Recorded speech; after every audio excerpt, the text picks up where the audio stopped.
हमारे चैनल को सब्सक्राइब करें और नोटिफिकेशन पाने के लिए बगल में लगी हुई घंटी को दबाएं। प्रजातंत्र टॉक्स में आपका स्वागत है। हमारे साथ आज हैं मध्य प्रदेश के बहुत ही प्रतिभाशाली और धुआंधार जिसे आप कहेंगे वो नेता जीतू पटवारी जी। जीतू भाई, प्रजातंत्र टॉक्स में आपका स्वागत है। 1-1.5 साल सरकार रही आपकी, कांग्रेस की सरकार रही और अचानक से 2 महीने 3 महीने में जो कुछ हुआ सब सारी चीज़ बदल गई। आपको क्या लगता है, कहाँ गलती हुई, कहाँ? नहीं, चूँकि ये सरकार पूरी उस तरीके थी कि सीमा पर सरकार थी। हमारे पास विधायक भारतीय जनता पार्टी के और हमारे कोई बहुत ज़्यादा अंतर नहीं था, पर जिस तरीके से घटना कैसी घटी, आप अखबारों में देखते हैं कि पिता ने अपने बच्चों की हत्या कर दी। आप अखबारों में देखते हैं कहावत है पुरानी, नागिन अपने बच्चों को खा जाती है। हमारे साथ हमारा एक मुखिया था, एक चेहरा था जिसके नाम पे, जिसके चेहरे पे हमने चुनाव लड़ा, उसी ने पूरे परिवार के पीठ में छुरा घोंप दिया। ये तो आखिर ऐसा क्यों हुआ? ऐसा ये एक विश्वास का सवाल है, एक विश्वसनीयता पे प्रश्न चिन्ह है और भरोसे पे एक तरह से प्रश्न चिन्ह खड़ा हुआ है। ऐसा इसलिए हुआ, किस लिए हुआ, क्यों हुआ, उसके कई कारण हैं। राजनीतिक कारण जो समझ में आते हैं वो तो ये कि हमारे विधायकों को पैसा दिया गया। राजनीतिक कारण हमारे समझ में आते हैं कि हमारे नेता ने अपना भविष्य सर्वोपरि रखा। ज्योतिराज सिंधिया ने अपने भविष्य को लेकर सिक्योरिटी पॉइंट ऑफ व्यू से उसने कांग्रेस में रहना उचित नहीं समझा और एक पर्दे के पीछे की कहानियाँ कुछ और है जो समय पे हम आपको बताएंगे। नहीं, लेकिन जो स्थिति बनी कि भाई जो बात भी उस समय आ रही थी या लगातार जो चीज़ें जानकारी आ रही थी निकल के कि कहीं ना कहीं ना तो जैसे प्रदेश अध्यक्ष बनने की बात थी या और भी जिम्मेदारियां देने की बात थी, राज्यसभा चुनाव की भी बात थी, तो कहीं ना कहीं एक लगातार एक जो चीज़ चल रही थी कि कांग्रेस में एक गुट जो है वो कहीं ना कहीं मुख्यमंत्री के साथ एक उनकी दूरी बनाने की कोशिश कर रहा है, या एक गुट जो है कांग्रेस का वो कहीं ना कहीं ज्योतिरादित्य सिंधिया को जो है लगातार जो है वो अवॉइड करना चाहता है। 17 साल की राजनीतिक कैरियर में जो भाई साहब गए हैं उनके कभी भी पद से बाहर नहीं रहे और अब भी पार्टी के महासचिव थे। जो प्रियंका गांधी पार्टी की महासचिव, वैसे वो भी महासचिव थे। अगर इससे बड़ा पद उनको और मैं नहीं समझता हूँ कि भारतीय जनता पार्टी में कभी मिल सकता है। दूसरी बात, प्रदेश अध्यक्ष का सवाल है, राज्यसभा का डिसीजन ही नहीं हुआ था, आज तक नहीं हुआ और मैं मानता हूँ कि इस पर बार बार सफाई देना अब हमारे लिए तो वो शिवराज सिंह चौहान जहाँ हैं वो वहाँ पे भाई साहब हैं। मैं उनका नाम भी नहीं लेता हूँ, बेसिक उनको मिस्टर विभीषण कहता हूँ। तो मैं समझता हूँ कि उनका स्थान और शिवराज हमारे दोनों हमारे लिए एक जैसे हैं। भगवान उनका भला करे।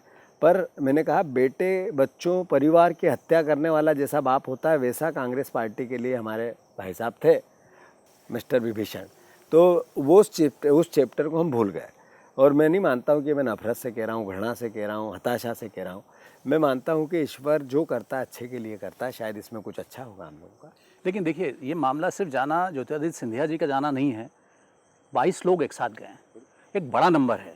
मतलब कहीं ना कहीं पार्टी के लिए भी ये जानना समझना तो बहुत महत्वपूर्ण रहा होगा कि आखिर इतनी बड़ी संख्या विधायकों की अगर इस तरह टूट के अगर किसी नेता के साथ जा रही तो उसके पीछे क्या कारण था? क्या कहीं उन विधायकों में असंतोष था या उनकी इस तरह की प्रतिबद्धता थी? क्योंकि प्रतिबद्धता की अगर बात करें हम तो मुझे लगता है कि कुछ विधायक उसमें ऐसे भी जो कि बहुत उस तरह उतने क्लोज जो है वो नहीं थे सिंधिया जी के, कुछ विधायक उस तरह के भी हैं। विषय ऐसा है कि सिर्फ एक कंपोनेंट, सिर्फ व्यक्ति के पीछे लोग गए ऐसा नहीं था। कुछ कई अलग अलग कारण थे, कुछ हम कैमरे पे बता सकते हैं, कुछ कैमरे पे नहीं बता सकते हैं। पर ये जरूर है कि पैसे का, बाहुबल का बहुत बड़ा उपयोग हुआ है और बड़े पैसे का उपयोग हुआ है, ये जग जाहिर है। मेरे को किसी को, पब्लिक को बताने क्या होता है? नहीं, मैं पूरे प्रश्न, मेरा उत्तर ये है, पहली बात। दूसरी बात, हम ये कहें किंतु परंतु ऐसा वैसा, इससे हमारा फेलिवर छुप नहीं जाता है। अल्टीमेटली कमी थी, मैं इसको अस्वीकार नहीं कर सकते। अल्टीमेट हमारी सरकार हटी है, पर क्यों हटी उसके कारणों पे जाएंगे तो जिस तरीके का परिवेश देश में बना है, कर्नाटक में बना, गोवा में बना, महाराष्ट्र में भी कोशिश हो गई थी, ऐसे कई राज्यों में, ऐसे मध्य प्रदेश में बना। मेरे देश की सरकार, मेरे देश के मंत्री, मेरे देश के प्रधानमंत्री, उनकी शैली बन गई कि मैं प्रदेश की विपक्ष की सरकारों को मुझे तोड़ना है, ख़त्म करना है, विपक्ष को ख़त्म करना है। तो ये एक लोकतंत्र के लिए तो बहुत खतरा है, देश के लिए खतरा है। सत्ताएं आएगी जाएगी, हम मंत्री थे नहीं थे, आज हमारे पहले भी कोई था, हमारे बाद भी कोई हुआ है, तो ये इशू नहीं है। तो एक कारण है कि देश का नेतृत्व क्या कर रहा है, जिसको देश ने जिसने चुना है वो भी ऐसा ही चाहता है। फिर दूसरा हमारे घर में हमारे जिसको हमने पिता जैसा या बड़े भाई जैसा या एक चेहरे के रूप में उपयोग किया, उसी ने हमारे पीठ में खंजर घोंपा। एक ये पार्ट है। फिर उसके पीछे क्या क्या कारण थे वो अनेक है, मैं मानता हूँ। फिर भी कुल मिला के स्वीकार्य है कि हमारे से चूक है। अल्टीमेटली हमारी सरकार गई, इसका मतलब है कि हम में कुछ कमी थी। हम चूँकि जनता हमारा तो जो था अपनी जगह, पर जनता के वोट का अपमान कितना हुआ है उस क्षेत्र का, जहाँ का विधायक बिका, उस क्षेत्र की जनता अगर ये विचार करेगी कि मेरे विधायक को तो मैंने चुना था कि अच्छा करे प्रदेश का, एकदम से क्यों गया हूँ भाई। सांवेर की जनता पूछती है या हाट पिपलिया की जनता पूछती है कि भैया हमने आपको वोट दिया था, 1.25 साल में ऐसा क्या हो गया, 15 महीने में कि आपको भागना पड़ा, ऐसा क्या विचलन था। ऐसा तो कुछ नहीं था, 15 महीने कोई बहुत बड़ा समय भी नहीं था। अल्टीमेटली लालच था, धोखा था, घृणा थी, नफरत थी और मेरा अस्तित्व बना रहे, एक ये भाव था। तो ये जनता देखिए, अभी 24 चुनाव जिस दिन होंगे फिर कांग्रेस की सरकार बनेगी। मैं आपके हमारे इस लोकप्रिय प्रजातंत्र में ये प्रजा के आवाज़ के रूप में आपसे कह रहा हूँ। देखिए, चुनाव प्रबंधन की अगर बात करें या राजनीतिक प्रबंधन की बात करें, तो जिस तरह जो कि अभी आपने कहा कि नरेंद्र मोदी जी या बीजेपी जो लीडरशिप है वो बड़ी सक्षम है सब करने में, तो चाहे वो मुख्यमंत्री कमलनाथ जी हों जो कि जिनको इतना बड़ा एक खासकर पॉलिटिकल मैनेजर माना जाता है, या दिग्विजय सिंह जी इतने मध्य प्रदेश के इतने वरिष्ठ नेता और सारी चीज़ें संभालने वाले, एक उसको पूरी तरीके से जो है वो लंबे समय से जो कांग्रेस को संभाल रहे हैं। आप जैसे लोग जो कि जिन्होंने बहुत आखिरी समय तक बिल्कुल लगे रहे आप लोग इसमें करने के लिए, सब लोगों के होते हुए इस तरह चीज़ चली गई हाथ से। नहीं, विषय ये मैंने जैसा कहा कि हाथ से चली गई सत्ता। विषय सत्ता में रहकर हम कर क्या रहे थे? हम किसानों का भला कर रहे थे, किसानों के ऋण माफ़ कर रहे थे, जो एक बत्ती कनेक्शन मिडिल क्लास को 150 रुपया 150 यूनिट बिजली दे रहे थे, और मध्य प्रदेश का एक सुनहरा मध्य प्रदेश जो देश के अग्रणी राज्यों में आए उसका प्रयास कर रहे थे, लगातार कर रहे थे। तो एक व्यक्ति का बदलना या मंत्रियों का बदलना या सरकार का बदलना, उसकी जितनी हानि तो है ही है, पर इस मध्य प्रदेश के चरित्र को जिस तरीके से डैमेज हुआ है ये महत्वपूर्ण है। मैं मानता हूँ सारे मैनेजर, सारे जब समय की एक आंधी आती है, ईश्वर की जब कुछ न कुछ हो सकता है, मैंने जैसा कुछ बातें नियति को जो मंजूर होता है वो होती है। ये घटना नियति को मंजूर होने वाली थी। इतनी बड़ी कोई बात नहीं हुई थी, कभी भी नहीं हुई थी, किसी भी प्रकार से नहीं हुई थी कि इतना बड़ा कदम कुछ लोग ले सकते हैं। पर मैं मानता हूँ कि पैसे का बहुत बड़ा उपयोग हुआ है और उसी में ये सब पूरा प्रोसेस हुआ है। आपने पूरी घटना देखी, एक महीने तक बेंगलोर में रहे, फिर उसके बाद हरियाणा में क्या हुआ, फिर उसके पहले क्या हुआ। तो अल्टीमेटली बहुत सी बातें आएगी और जो लोग गए हैं थोड़े दिन में वो कहेंगे कि हमारे को ये दिया गया था, ये दिया गया था। नहीं, मेरा जो उसमें जो कहना है वो ये कि प्रदेश में सरकार आपकी थी, इंटेलिजेंस आपके पास, सारे सूत्र आपके हाथ में, और इस तरह लोग चले जाएं, मतलब कहीं तो मेजर चूक जो है, शायद वो अब आपकी बैठक में बात हुई हो, चीजें हुई हो, तो एक कहीं ना कहीं मेजर चूक तो ये हुई है कि मैंने स्वीकार किया है आपकी पूरी प्रोसेस में कि कहीं चूक हुई है। क्या क्या कारण है कुछ बता सकते हैं, कुछ नहीं बता सकते हैं। अभी मैं पिछली बार मैंने कहा कि एक विधायक को कंट्रोल करने के लिए महिलाओं का उपयोग हुआ। जब तक आपके पास प्रूफ नहीं है, जब तक आप उस बात को कहो ठीक नहीं है, पर 100% हुआ। फिर पेमेंट देने की बात आई तो पैसा दिया गया 50 करोड़ रुपया तक। तो हमारे पास जब तक एविडेंस नहीं आएगा, जब तक उतनी ताकत से हम वो बात बोल नहीं पाएंगे। तो अल्टीमेटली अलग अलग विधायक पे अलग अलग सूत्र से, अलग अलग प्रोसेस से काम किया गया और उसमें पूरा तंत्र सरकार, देश की सरकार ने अपने हाथ में रखा। क्या कांग्रेस समय आने पर ये जो सारे जो आप आरोप लगा रहे हैं कि पैसे का मामला हुआ या जो भी मामला, क्या ये उजागर करेगी कांग्रेस? क्यों नहीं करेगी? क्यों नहीं करना चाहिए? क्या कारण है कि नहीं करना चाहिए?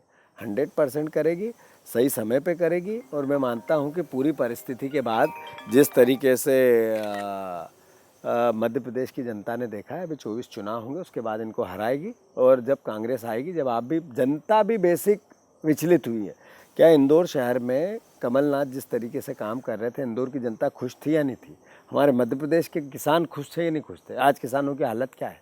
सर्वविदित है सर। आज बिजली के बिलों की बात आए या जगह जगह आप अखबारों में देखते हैं, टीवी पे कितने बड़े हुए हैं। एक मैनेजमेंट का मास्टर, सरकार चलाने के एक विशेषज्ञ कमलनाथ जी थे। पर मैं मानता हूँ कि जब नियति को जो मंजूर होता है वो हुआ और हमने सबक लिया है, सीख ली है और आगे आने वाले समय में सबक सिखाएंगे। कांग्रेस बिल्कुल एश्योर्ड है कि 100% उपचुनाव के बाद कांग्रेस सरकार बना रही है? 100% क्यों नहीं बना रही है? जब 24 कितनी सीटें, 24 में से कितनी सीटें जीत रहे हैं आप? हम 24 की 24 सीट जीते हैं, इस पर काम हो रहा है। एक भी सीट नहीं आ रहे हैं, इस पे काम हो रहा है। पर हमारे लिए कोशिश सीट जीतना और सरकार बनाना आज की डेट में प्रायोरिटी नहीं है। हमारी प्रायोरिटी है कोविड से प्रदेश कैसे उभरे, देश कैसे उभरे। इस परेशानी से मजदूरों की, किसानों की जो परेशानियां वो कैसे कम हो और पूरी तरीके से सरकार के साथ रह के हम इस भयावह स्थिति से मध्य प्रदेश को उभारें। ये हमारा मोटिव फर्स्ट है। सेकंड, जब चुनाव आएंगे तब हराएंगे और फिर सरकार लाएंगे। एक जो बात जो बीजेपी भी जो आरोप लगा रही है और जो सब लोग जानना भी चाहते हैं कि फरवरी में आपके पार्टी अध्यक्ष राहुल गांधी जी ने जो है वो ट्वीट किया था, उन्होंने प्रधानमंत्री को भी किया और सभी एक सार्वजनिक वो था कि ये बहुत खतरनाक रूप लेने वाला है कोरोना इसमें आगे जाके। मार्च का जो महीना था बहुत महत्वपूर्ण महीना था, जिसमें कि ये कहा जा रहा है कि सब सरकार गिराने की कोशिश भी हो रही थी और सरकार को बचाने की भी कोशिश हो रही थी, दोनों चीज़ें उसमें शामिल थी। बीजेपी का आरोप है कि सब कांग्रेस ने उस एक महीने में जो है कुछ नहीं किया। 23 तारीख की रात को 9 बजे तक कमलनाथ जी मुख्यमंत्री थे, लेकिन सरकार ने, प्रदेश सरकार ने, प्रदेश के सिस्टम ने जो है ऐसा कोई काम नहीं किया जिससे कारण चीज़ें जो है वो कंट्रोल हो पाती। 23 मार्च तक लोकसभा चल रही थी। नरेंद्र मोदी जी ने नमस्ते ट्रम्प किया था, 16 फरवरी में हुआ था। फरवरी में हुआ था। हमने 16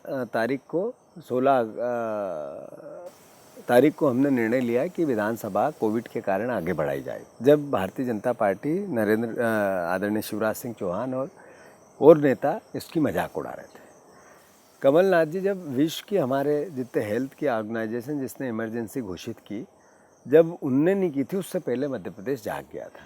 यही जो मिनिस्टर अभी हेल्थ मिनिस्टर है जो बेंगलोर भाग गए थे, इन्होंने जिस तरीके से बेंगलोर जाने के पहले जो अपनी फेसबुक आईडी पे एक हेल्पलाइन नंबर घोषित कर दिया था, ऐसे तारीख टू तारीख अलग अलग समय पे अलग अलग डिसीजन सरकार ले रही थी।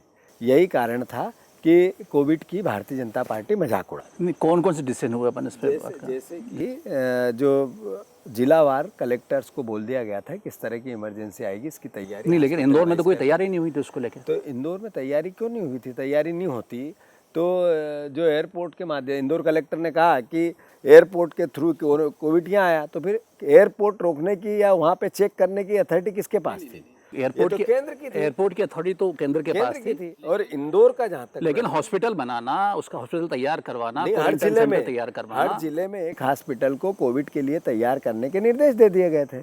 और जहाँ तक प्रश्न है, उसी पूरी प्रोसेस में भारतीय जनता पार्टी सरकार गिराने की बात कर रही थी। 20 तारीख के दिन, 20 मार्च के दिन हमारी जो सरकार का जिस दिन इस्तीफा दिया कमलनाथ जी ने, उस दिन से लेकर जिस दिन तक काम करना था, जो बेसिक प्रोसेस का पार्ट था, जब तो ये सारे बेंगलोर में आवक जावक, ये कोरोना कोविड, ये भारतीय जनता पार्टी का विधायकों की मीटिंग और ये सब कर रहे थे, जिसको कोविड को, और उसके उसी दिन एक दिन का उपवास हुआ था। जो नरेंद्र मोदी जी ने एक दिन के लिए कर्फ्यू लगाया था देश की सरकार ने 22 तारीख को। तो मैं मानता हूं कि पूरी तरीके से देश की सरकार ने मध्य प्रदेश की सरकार गिराने के लिए कोविड से लापरवाही की, उसका नतीजा ये हुआ। नमस्ते ट्रम्प किया, उसका नतीजा ये हुआ। राहुल गांधी जी ने जो आग्रह किया था देश की सरकार के कि जब चाइना में वुहान में आया है, इटली में आया है, अमेरिका में हुआ है, तो भारत का इस पर असर आएगा। तो 26 एयरपोर्ट अगर पूरे देश के रुक जाते तो शायद ये कोविड या नहीं आते, लॉकडाउन एयरपोर्ट ही करना था। तो पहली बार तो देश की सरकार का है। लेकिन बात वही आ रही है कि राहुल गांधी जी ने भी कह दिया, कमलनाथ जी ने भी कह दिया, तो क्या मशीनरी इतनी प्रभावी थी, इतनी हावी हो गई थी कि उसको जो है जिला लेवल तक हम इम्प्लीमेंट नहीं कर पाए? नहीं 100% भाई कमलनाथ जी की जो मैनेजमेंट स्किल्स है उससे किसी को शक नहीं है।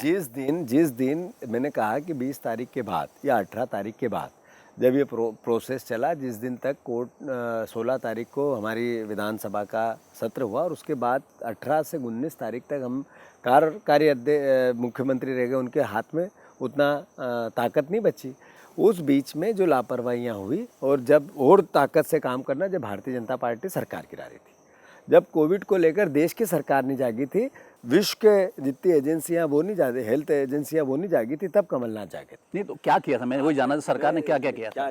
जी, सबसे पहले विधानसभा निरस्त की थी 16 तारीख के बाद, 16 मार्च के बाद, 16 मार्च 16 1 से 16 के बीच में क्या क्या 1 हुआ? के 16 के बीच में 5 तारीख के दिन विश्व महिला दिवस जिस दिन था उस दिन हमने महिलाओं का कार्यक्रम छिंदवाड़ा में था वो समाप्त किया। फिर हमने ये जो आईफा जो देश का एक चेहरा, प्रदेश का एक चेहरा बनाना था, आईफा के लोग, इंडस्ट्री के लोग यहाँ आए और मध्य प्रदेश का नाम बढ़े, इतने दिन की तैयारियों का वो आईफा का अवार्ड का कार्यक्रम निरस्त किया। स्कूल कॉलेज जहाँ भीड़ हो सकती है उनके कार्यक्रमों को, उनकी भीड़ बड़ी जहाँ जहाँ भी होगी कॉलेज, ताकि इनको बंद करने के निर्देश दिए। इस बीच में अधिकारियों को कलेक्टर लेवल पे, जिला लेवल पर एक कोविड की तैयारियों को लेकर सेंटर बनाने के निर्देश दिए।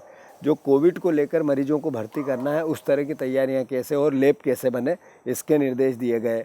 लेकिन लैब बनी नहीं, पूरे मार्च से 23 फरवरी तक कुछ भी नहीं हुआ। जीतू भाई एक बात मानो कि देखिए कमलनाथ जी ने जो कर रहे होंगे या जो उन्होंने जो कोशिश की होगी या नीतिगत जो बात कही होगी उन्होंने, लेकिन ग्राउंड रियलिटी पे आप देखोगे तो जब इनिशियली जब जांच होना शुरू हुई है 24 तारीख के बाद से 50-60 हम सैंपलिंग कर पा रहे थे इंदौर में, उसको लेके कोई कोशिश नहीं हुई थी, जो कि उनकी ये हेमंत भैया सिर्फ मध्य प्रदेश की नहीं, पूरे देश की, इसमें देश की सरकार का फेलियर। आपको ध्यान हो तो हमारे स्वास्थ्य मंत्री देश के, उन्होंने कहा कि कुछ नहीं है, कोविड का आएगी नहीं यहाँ, तो अल्टीमेटली देश की सरकार नहीं जागी थी और देश की सरकार ने उस तरीके से मूवमेंट नहीं किया था। कोविड विश्वव्यापी महामारी है, तो जब विश्वव्यापी महामारी की देश की सरकार को पहले जागना था, आप कैसे ये अंदेशा कर सकते हैं कि उनको हम अवॉइड कर दें और बगैर अपने, और यहाँ तक ही नहीं, केंद्र सरकार ने किसी भी प्रकार की खरीदी की कोविड को लेकर, पीपीपी किट या अन्य टेस्टिंग ट्यूब को लेकर प्रतिबंध लगाया हुआ था। हम खरीदेंगे, केंद्र की एजेंसियां खरीदेगी और आपको सप्लाई करेगी, इस तरह के निर्देश दिए गए थे, जो 20 तारीख को, 20 अगस्त को, मार्च को उसको उन्होंने क्लियरिटी लाई। तो मैं मानता हूं कि ये सब बातें तेरी और मेरी और उस पे आरोप और मुझ पे आरोप वाली बातें नहीं है। पूरी परिस्थिति वास्तविक ये है कि देश की सरकार, प्रदेश की सरकार गिराने के चक्कर में और नमस्ते ट्रम्प करने के चक्कर में कोविड को मध्य प्रदेश देश में एंट्री दी है। और इसके लिए मैं आरोप प्रत्यारोप पे नहीं जाना चाहता, पर देश के एक एक नागरिक को ये बात समझनी पड़ेगी। एक बात आती है जमात को लेकर, तो जमात को लेकर जो बात आती है, तो जमात के लोग आए कैसे? एयरपोर्ट के रास्ते, उनकी क्यों जांच नहीं हुई? और जब पता चल गया तो फिर सेना बुला के उनको बाहर क्यों नहीं निकाला? क्या कर रहे थे आप? कुछ तो भी एक दूसरे पर ढांकना, यारो मेरा गलतियों को दूसरे पे ढोलना नरेंद्र मोदी सरकार की नियति बन गई है। मैं मानता हूँ देश का ये काला अध्याय पूरे विश्व में जब तक दुनिया चलेगी, जब तक देश याद रखेगा। मजदूरों का, लाखों मजदूरों का पलायन हुआ है। महाराष्ट्र में सबसे ज़्यादा पलायन हुआ महाराष्ट्र से, जो कि मध्य प्रदेश आए, मध्य प्रदेश के रास्ते जो है वो उत्तर प्रदेश और बिहार में गए मजदूर। आपको क्या लगता है ये इसमें सबसे बड़ी जिम्मेदारी कहाँ थी, कहाँ फेलियर हुआ? ये इस तरह लाखों मजदूर बिना चप्पल पहने हुए भरी दोपहरी में सड़क पे नजर आए, लाखों मजदूर बच्चों के साथ, परिवार के साथ। लॉकडाउन की तैयारी की हमारे देश की सरकार ने, उससे पहले क्या क्या प्रिपरेशन हमें करनी चाहिए उस पर कोई एक्सरसाइज नहीं की। उसमें एक ये पलायन और मजदूर की भी की भावना भी थी। अगर पहले लॉकडाउन के पहले ट्रेनें चलवाकर सब मजदूरों को ये हिदायत दी जाती कि जिसको घर जाना है या अपने गांव जाना है, अपने शहरों में जाना है, चले जाएं। अन्यथा एक दिन बाद या 2 दिन बाद 19,000 ट्रेनें हैं पूरे देश में। अगर आप जब भी फ्री चलवा देते और एक साथ सरकार उसका वहन कर लेती और मजदूर अपने अपने घर पहुंच जाते, या मजदूरों को जिसको नहीं जाना होता वो वहीं रह जाता, तो मैं मानता हूं कि ये भयावह स्थिति नहीं बनती। लोग कोविड से ज़्यादा भूख से मर गए और ये स्थिति निर्मित होने के साथ साथ चौथे चरण में लॉकडाउन के मजदूरों को पहुंचाने के लिए जो आपने स्टेप उठाए वो पहले लॉकडाउन में उठाते तो शायद ये स्थिति नहीं बनती। लॉकडाउन चौथा हो गया, एक पहली बात हुई, सिर्फ 3 हफ्ते आप कर लीजिए, ये हो जाएगा। केंद्र ने, मोदी जी नहीं आके सबको बोला था, पूरे देश ने उनकी बात भी मानी, चाहे वो किसी भी पार्टी से, किसी भी विचारधारा से जुड़ा हुए हो। 2 महीने होने को आए हैं उस बात को। आपको क्या लगता है लॉकडाउन क्या, क्यों फेल हुआ और क्यों अभी भी पूरे देश में इतने लंबे बड़े स्तर पे जो है वो केस निकल रहा है? मोदी जी ने ये कहा कि 21 दिन अगर हम नहीं संभले तो देश 21 साल पीछे हो जाएगा। तो 3 और 4 चरण हो गए, इसके हिसाब से तो 40-50 साल देश पीछे हो गया। मैं मानता हूँ कि इसके लिए आरोप प्रत्यारोप की जगह जागरूकता की आवश्यकता थी। लोगों में डर और किसी भी प्रकार के संदेह के बगैर लोग अपने आप बाहर आएँ, इस वातावरण बनाने की आवश्यकता थी। और आवश्यकता थी इस बात की कि एक नेशनलिज्म में सब पार्टी के सब विशेषज्ञों को एक साथ लेके आगे बढ़ने की आवश्यकता थी। केंद्र सरकार और राज्य सरकारों ने अपने अपने हिसाब से काम किया और मैं समझता हूँ सामंजस्य जिस प्रकार का होना था वो बना नहीं। इस कारण से ये महामारी यहाँ पहुँची। पर इसमें भी ये श्रेय लेने की कोशिश कि अमेरिका में इतने मर गए, हमारे यहाँ इतने मर गए, इसलिए हम सही है। मैं मानता हूँ कि एक मर्डर करने वाला ये कहता है कि मैंने 10 नहीं किए इसलिए मुझे सही मानो, इस तरह की भावना है और ये देश के लिए अच्छी स्थिति नहीं है। लेकिन इस पूरे दौर में जबकि मजदूर जो है सड़कों पे थे, कांग्रेस कहीं ना कहीं महाराष्ट्र में तो चूंकि आपकी पार्टी की सरकार है, आप सब साथ में शामिल थे उसमें, जो मजदूर आए हैं इंदौर से, जो मजदूर क्रॉस हुए, उनका कहना था कि सब पूरे महाराष्ट्र में कहीं भी हमको पानी तक नहीं मिला। क्या महाराष्ट्र में कांग्रेस ये इतना नहीं कर सकती थी कि कम से कम उन मजदूरों के लिए कुछ वहाँ सरकार काम कर लेती? जहाँ तक मध्य प्रदेश के लिए अगर मजदूरों ने तारीफ की तो मुझे भी गर्व है। मध्य प्रदेश के 98% जगहों पर मजदूरों के लिए खाने पीने रुकने की व्यवस्था सामाजिक संगठनों ने की, राजनीतिक दलों के कार्यकर्ताओं ने की। मैं मानता हूं कि सरकार का पुट 2% था। इसका मतलब है कि हमारी संस्कृति मध्य प्रदेश के लोगों की मदद की थी। अगर महाराष्ट्र में ऐसा नहीं हुआ तो मैं मानता हूं कि ये चूक है, ऐसा नहीं होना चाहिए। ये मानवीय धारणाओं के, भावनाओं के अनुरूप वर्क हो पूरे देश का, इस बात को सब एक एक व्यक्ति, एक एक राजनीतिक दल, एक एक नेता, एक एक कार्यकर्ता या एक एक व्यक्ति इस बात को मानता है या करना चाहता है और करना चाहिए। तो मैं मानता हूँ महाराष्ट्र में जो चूक हुई वो मध्य प्रदेश में नहीं हुई। ये हमारे लिए गौरव का विषय। मजदूरों का इतना बड़ा पलायन हुआ, एक अलग स्थिति जो है वो बनी है पूरे देश में, जो मोदी जी का एक ऑरा था जिसको कहते हैं, उसको भी कहीं ना कहीं मुझे लगता है कि इसमें एक ठेस पहुंची है। आपको क्या लगता है, क्या पॉलिटिकली इसको किस तरीके से देखते हैं आप? मैं मानता हूँ इस बात को कि देश के प्रधानमंत्री के साथ सबको एक साथ जुटता से जो सरकार डिसीजन ले, पहले सरकार डिसीजन सबके साथ मिल के ले, सारे राजनीतिक दलों के साथ मिल के ले। मैं मानता हूँ कि लगातार नरेंद्र मोदी जी ने एक सर्वदलीय एक सरकार बनानी थी, सर्वदलीय लोगों को मिला के इसका एक टास्क फोर्स बनाना था और फिर डिसीजन लेके एकजुटता से देश को एहसास कराना था कि हम एकजुट हैं। फिर भी एक भी राजनीतिक दल ने कोई किसी प्रकार के नरेंद्र मोदी जी की या सरकार के आदेशों के निर्देशों की पालना करवाई, न कि उल्लंघन करवाया। तो मैं मानता हूं कि और पॉजिटिविटी आती अगर नरेंद्र मोदी जी इस तरीके से कोई मूवमेंट करते। चूँकि चूक तो हुई थी, इसको तो नज़रअंदाज नहीं किया जा सकता। वो चाहे मैंने जैसा कहा लॉकडाउन अगर एयरपोर्ट होते तो पूरा देश लॉकडाउन नहीं करना पड़ता। लॉकडाउन के साथ साथ उससे पहले प्रिपरेशन जैसे चाइना में आया तो पता नहीं था कि इसकी किस हद तक इस बीमारी की अवस्था बनेगी। पर जब चाइना के बाद कई देशों में चला गया, 3-4 महीने इधर उधर घूमता रहा, तो उसके बाद हमारे देश में आया। तो मैं समझता हूं कि हमें जागने की, दूसरों को देख के जागने की आवश्यकता थी, वो देश की सरकार नहीं जागी। राहुल जी ने जिस तरीके से समय समय पे सजेशन दिए, अभी उन्होंने जैसे आपने मजदूरों का प्रश्न किया, 7,500 रुपया एक मजदूर के खाते में अगर आप डालते तो शायद मजदूर पलायन ही नहीं करता। 7,500 रुपया उसके पास होता, खाने पीने का तो रहता, किराया देने का होता तो शायद वहीं रहता।